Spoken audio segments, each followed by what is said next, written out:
Everyone, so आज आपण बघणार आहोत इनोव्हेटिव्ह ड्रीमर्स इंडियामध्ये रजिस्ट्रेशन कसं करायचं ते.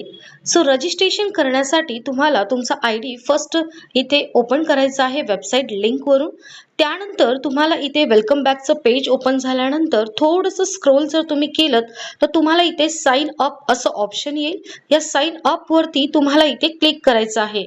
आता जेव्हा तुमचं रजिस्ट्रेशन झालेलं आहे, रजिस्ट्रेशनमध्ये तुम्हाला एक DMI नंबर दिलेला आहे. त्या DMI नंबरचा म्हणजे तुमच्या स्पॉन्सर IDचा कंपल्सरी तुम्हाला तुमच्या त्या IDने 2 मेंबर इथे जॉईन करायचे आहेत. तर जेव्हा तुमच्याकडे फर्स्ट लीड येते तेव्हा तुम्हाला तुमचा तो DMI नंबर इथे यूज करायचा आहे. फॉर एक्झाम्पल इथे मी एक DMI नंबर कॉपी केलेला आहे, तो मी इथे पेस्ट करत आहे. जेव्हा तुम्ही तुमचा DMI नंबर टाकता तेव्हा लगेचच तिथे तुम्हाला तुमचं नेम मेन्शन होतं. त्यानंतर तुम्हाला इथे फर्स्ट नेम मध्ये जी लीड तुमच्याकडे जॉईन होण्यासाठी आलेली आहे त्या व्यक्तीचं नाव तुम्हाला इथे फर्स्ट नेम मध्ये लिहायचं आहे. त्यानंतर तिचं लास्ट नेम जे आहे ते तुम्हाला लिहायचं आहे.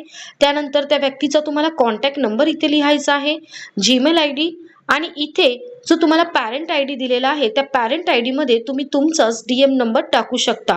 किंवा तुम्हाला तुमचे 2 मेंबर जॉईन झाल्याच्या नंतर जर तुम्हाला तुमच्या मेंबर्सला हेल्प करायची असेल तर तुम्ही त्या मेंबर्सचा सुद्धा इथे पॅरेंट ID टाकू शकता. ओके, तेव्हा तुम्हाला ते झाल्यानंतर आता तुम्हाला ही जी जॉईनिंग आहे ती लेफ्टला लावायची आहे का राईटला लावायची आहे ते तुम्हाला इथे सिलेक्ट करायचं आहे. फॉर एक्झाम्पल तुम्हाला लेफ्टला लावायची असेल तर लेफ्टला क्लिक करा, राईटला जर सेकंड लीड लावायची असेल तर राईटला क्लिक करा आणि त्यानंतर तुम्हाला इथे एक पासवर्ड क्रिएट करायचा आहे. हा तुम्ही स्वतःहून क्रिएट करू शकता.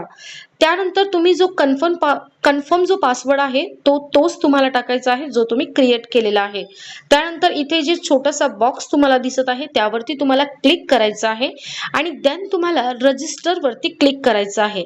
या रजिस्टर वरती क्लिक करण्याच्या अगोदर तुम्ही इथे अगोदर संपूर्ण इन्फॉर्मेशन चेक करून घ्या.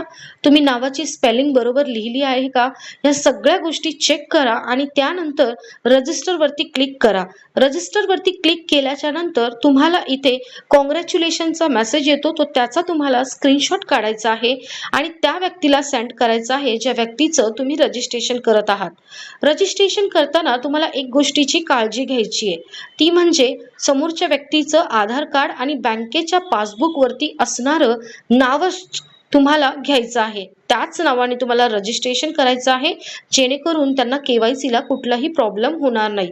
सो ॲक्युरेट नाव लिहायचं आहे, नावामध्ये कुठलीही चूक करायची नाहीये.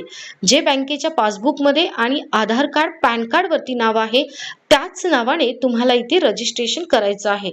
सो अशा पद्धतीने तुम्ही ड्रीमर्स इंडियामध्ये जॉईन झाल्यानंतर रजिस्ट्रेशन तुमच्या मेंबर्सचे करू शकता. Okay, thank you.